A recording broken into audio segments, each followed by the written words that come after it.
YouTube Tamil மக்களுக்கு வணக்கங்க. இது அரவான் பலி பூஜை தான். இது நடக்குது வருடம் நடக்கிற பூஜை. இந்த பூஜை எங்கே நடந்துச்சுன்னு பார்த்தீங்கன்னா, இது வந்து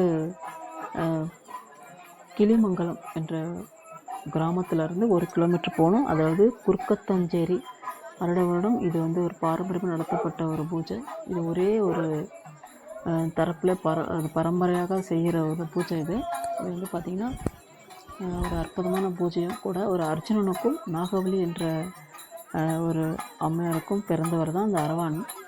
இவர் வந்து போரில் வந்து யாராவது அழகான ஒருத்தனை வந்து பலி கொடுக்கணும். அந்த அழகான அப்போலாம் அரவான்னா அவ்வளோ அழகாக இருப்பாருங்க. அப்போ வந்து பலி கொடுக்கணுன்றதுக்காக தான் இந்த விழா.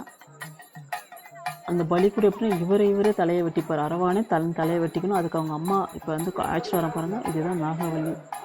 இவங்க வந்து கத்தி கதறாங்க, என் பிள்ளைய வந்து கொல்ல நான் வந்து அனுமதிக்க மாட்டேன் சொல்லிட்டு இவங்க கதறது தான் இந்த ஒரு விழாவோட ஒரு விஷயம். ரெண்டாவதாக வந்து பார்த்திங்கன்னா அரவான் வந்து உயிரோடு வர மாதிரி அவர் தலையை அவரே வெட்டிக்கிற மாதிரி அவங்க வந்து வேறு அந்த கோவில் பூசாரியை வந்து வச்சு அதை வந்து வெட்டுவாங்க. இது ஒரு அற்புதமான ஒரு பூஜை. ஏன்னா இது எங்கள் ஊர்லேயும் இந்த மாதிரி நடக்கிற ஒரு விஷயம். பாரதம் வந்து ஃபுல்லாக படிச்சுட்டு இந்த மாதிரி ஒரு திரௌபதி அம்மனுக்காக இந்த விழா நடத்துவாங்க. இதில் வந்து மெயினாக இந்த அரவான் தலையை வெட்டுறதால தான் வந்து அதை வெட்டி எடுத்தோடனே அவங்க வந்து பாடையில் வச்சு நம்ம தூக்கிட்டு போவாங்க. அதாவது இறந்தவங்க தூக்கிட்டு போவாங்க, அந்த மாதிரி வந்து தூக்கிட்டு போவாங்க. அவருக்கு பார்த்திங்கன்னா நல்ல பயங்கரமான ஒரு அந்த சுவாமி வரும். சாதாரணமாக இருப்பார். இந்த பூஜை பண்ணுற அந்த பூசாரி பார்த்திங்கன்னா சாதாரணமாக இருப்பார். ஆனால் பார்த்திங்கன்னா இந்த தலையை வெட்டும் போது வந்து பார்த்திங்கன்னா, ஏன்னா இப்போ செஞ்சு வச்சுக்கிற சிலை வந்து நமக்கு வந்து அந்த இது பொசிஷன் செய்ய முடியாதனால வந்து இதுக்காக அரவான் மாதிரி ஒருத்தரை வந்து வச்சுருப்பாங்க. அவர் தான் அந்த கோவில் பூசாரி.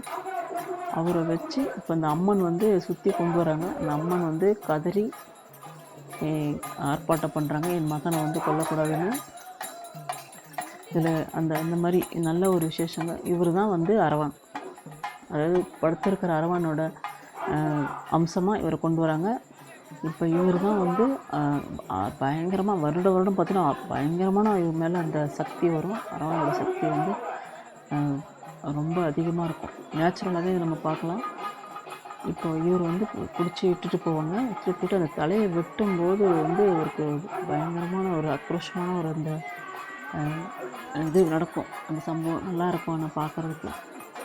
அவ்வளோ சக்தி. ஒரு 10 பேர் பிடிச்சி ஒரு பக்கம் அவங்க அம்மாவை பிடிச்சி இழுத்துட்டு போவாங்க, என் மகனை கொல்லக்கூடாதுன்னு. ஒரு பக்கம் வந்து அரவான் வந்து பின்னாடி. ஏன்னா அவரோட கட்டளை தன் தலையை அவரே வெட்டிக்கிற மாதிரி தான் இந்த கதை. ஏன்னா பாரதம் படிக்கிறவங்களுக்கு அந்த இது படித்தவங்களுக்கு தெரியும். இப்போ பின்னாடி அம்மா பின்னாடி இவரே கொண்டு வராங்க.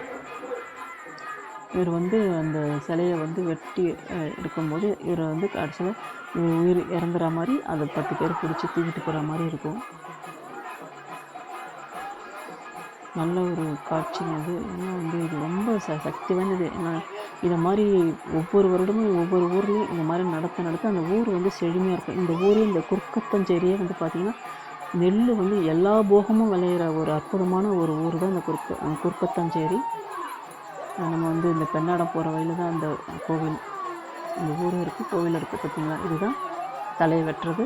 அதோடு பார்த்திங்கன்னா அவர் வந்து ரொம்ப அந்த ஆக்ரோஷமாக வந்து அவர் வந்து 4 பேர் பிடிச்சி நம்ம வந்து இறந்தவங்க தூக்கிட்டு போகிற மாதிரி தூக்கிட்டு போவாங்க பாருங்கள். இதுதான் அந்த ஐதீகமான முறை. இது வந்து எங்கள் திண்டிவனத்துக்குள்ளே இருக்கிற மாதிரி ஒரு பூஜை பண்ணுறாங்க. அது ஒரு சமூகத்தார் மட்டும். இது வந்து வருடம் ஒரே சமூகத்தாரால் வந்து இந்த அரவான் பூஜை பலி பூஜை செய்கிறாங்க. ஏன்னா இதுக்கெல்லாம் பின்னாடி நிறைய அர்த்தங்கள். பாரதம் இந்த ஊர்லேயும் வந்து இந்த 18 நாள் படிப்பாங்க. படித்தது கதை மணல் பறக்குது, மணல் தெரிக்குது, 7 கடலும் கொந்தளிக்குது. எங்க